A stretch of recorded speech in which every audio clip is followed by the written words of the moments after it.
Welcome to another podcast of the current situation at Manchester United. Manchester United see through Brighton by 3 goals to nil. It was a very good performance, particularly in the second half, because in the first half, as you could imagine, like in the previous turnout against Brighton, Brighton tried to put up a fight against Manchester United. But Manchester United, especially on this occasion, they were like, "No, bro, you're not going to run the show this time. We are coming with tankers. We're coming with our M16s, our AK-47s." And it was somewhat of a tussle in the first 20 minutes, and then it took until the second, no, before the second half, it was coming on the climax of the first half, where Manchester United got a free kick and one matter when it matters really, he curled in a technical and a typical free kick that one matter would usually take to the far post to find the physical. I told the guys that Scott McTominay would start in this game, and he did with the double pivot of Fred, which I said would happen, of Fred and Scott McTominay. These two are complementary. One has the pace and tenacity and the fluidity. The other one has physicality and he's somewhat lethargic. He's not really slow, but he's not fast either. What he does, he adds physicality in the midfield. What Fred lacks, McTominay comes up with it. What McTominay lacks, Fred comes up with it. So they become like a very good couple. So you have a Brazilian slash Scottish couple. Um, yeah. So the midfield, that is where the game was won. The midfield, that is where the game is actually won. When your midfield is on point, then it's easy to point out the flaws of the opposition on the opposite side. If you are on top of the game in the midfield, like United was, then it's inevitable that you're going to be capable of, you're going to be more of the better team, and that is what happened in the latter end of the first half. So going back to where I was, Mata curl in the free kick, Scott McTominay headed it home. That's 1-0. In the second half, Manchester United played very well. Played very well. Donny van de Beek was where you wanted him to be. He was being in the box. My man was, I wouldn't say a fox in box, because that is where Jamie Vardy would come in, because he's a fox. He plays for Leicester City, you know what I'm saying? But my man is just on the fringes and he's on his toes in the box. So whenever there's an opportunity to score, he knows it home. That is Van de Beek. But as relates to the front three, that was Daniel James, Odion and One Mata was a part of the front three, but I already discussed One Mata. But I'm going to touch on him again because he was Manchester United's captain, at least in this first half. But when you're speaking of the front two of James and Odion, no, I've seen people on Twitter saying that Odion has now exposed himself to being like, people thought Odion was coming like the Nigerian Brazilian Ronaldo, not what's his name, Nazario. And people are saying, yeah, when he comes to Manchester United, he's going to get goals, he's going to get holes, and he's going to get some flash clothes, and he's going to have them shoes, and he's going to just pick and choose, and he's going to be scoring those goals off and off the pitch. You know what I'm saying? So anyway, right? But in this game, my man got exposed. He didn't have a very good game. That's why he was taken off, and he got taken off by Ole Gunnar Solskjaer. He didn't have a good game.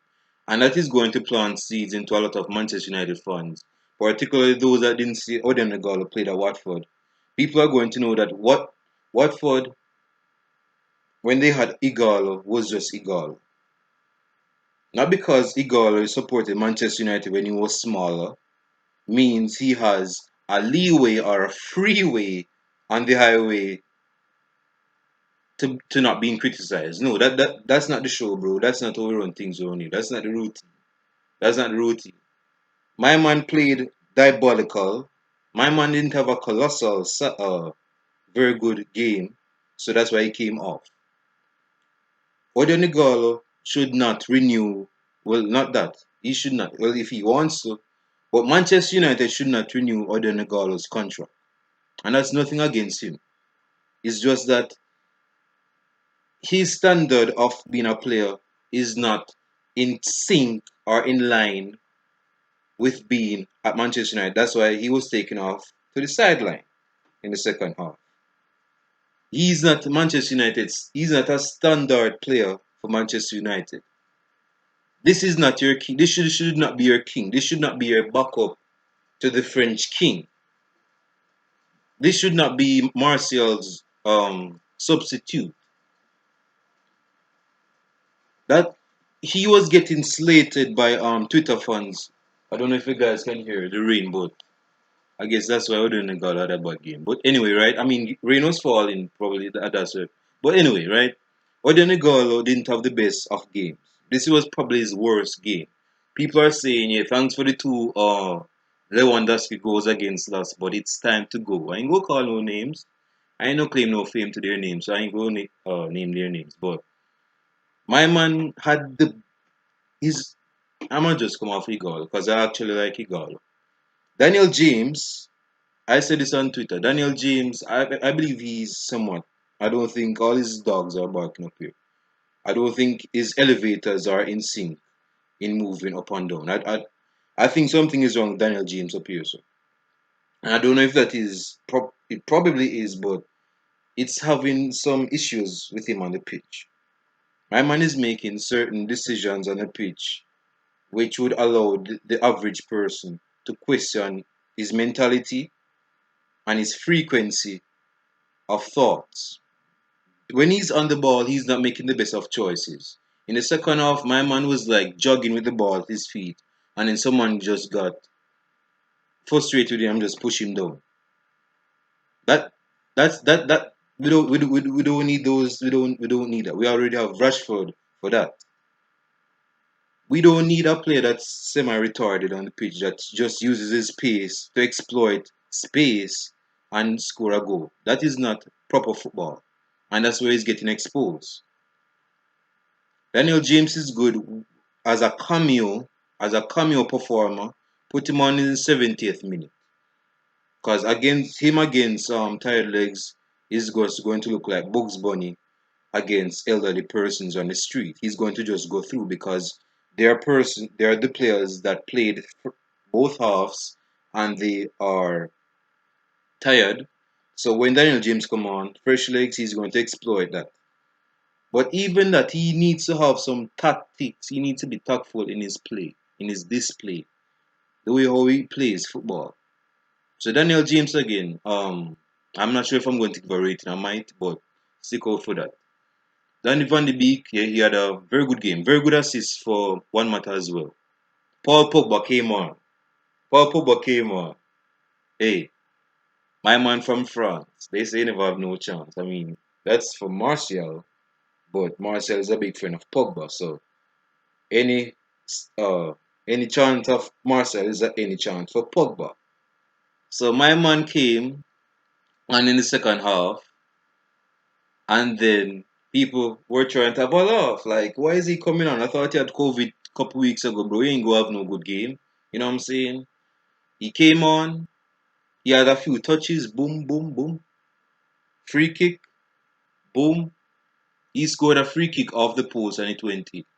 This is the Pogba that we need. Yes, he's going to play a more withdrawn role because we have Bruno Fernandes running show as the number 10. But his bro, as Paul Pogba, he's going to be running the show with Matic in a deeper. But regardless of that, when it comes down to set pieces, although it could be shared against Rashford, Bruno Fernandes, Greenwood, and Pogba, when Pogba is, there are situations where Pogba needs to be taking free kicks.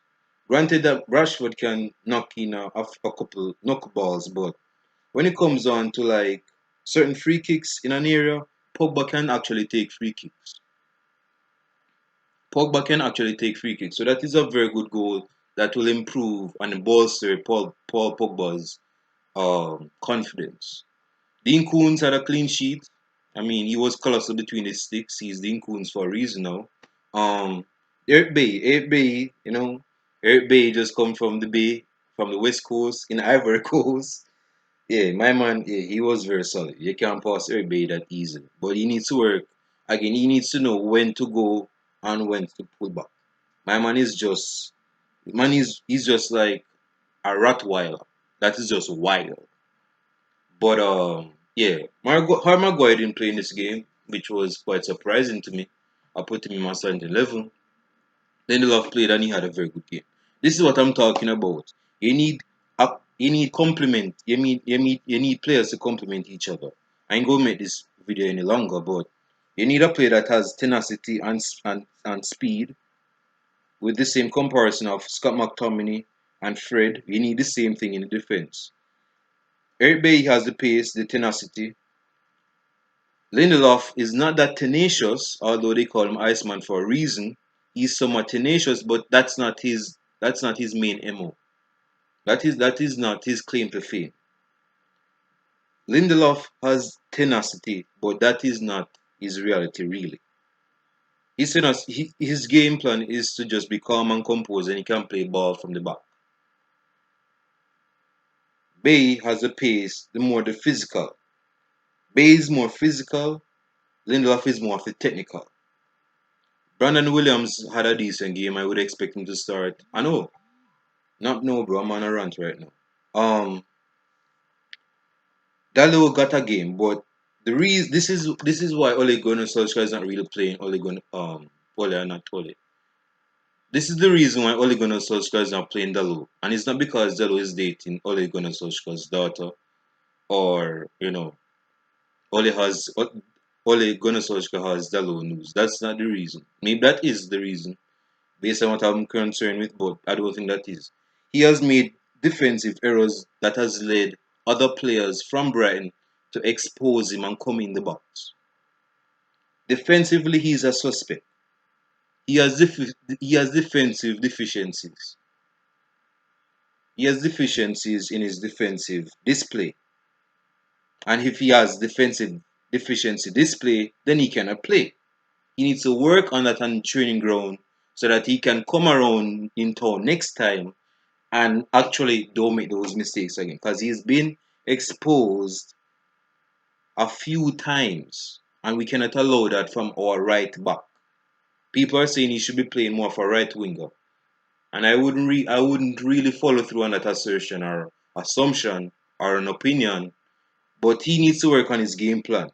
Do not say he needs to play in a position where that would just kill his motivation to improve on his natural position. His natural position is a right back. Not because he's that great of a defensive right back means he's not a right back. That is not the case. He can work on his game plan, but he needs to work on his defensive role. So again, I ain't gonna make this video long, but he needs to work on that aspect of his game. So yeah, that's a very turnout game for Manchester United. Again, leave your comments down below in the comment section. What you think? What's your thoughts on the game? I think the game was, especially in the second half, it was very clean. No crimson, no red, no flaws, no black spots. It was all clean. Leave your comments down below in the comment section on your thoughts on the game, and I'll show you in the next video podcast against Tottenham. Peace. I'm gone.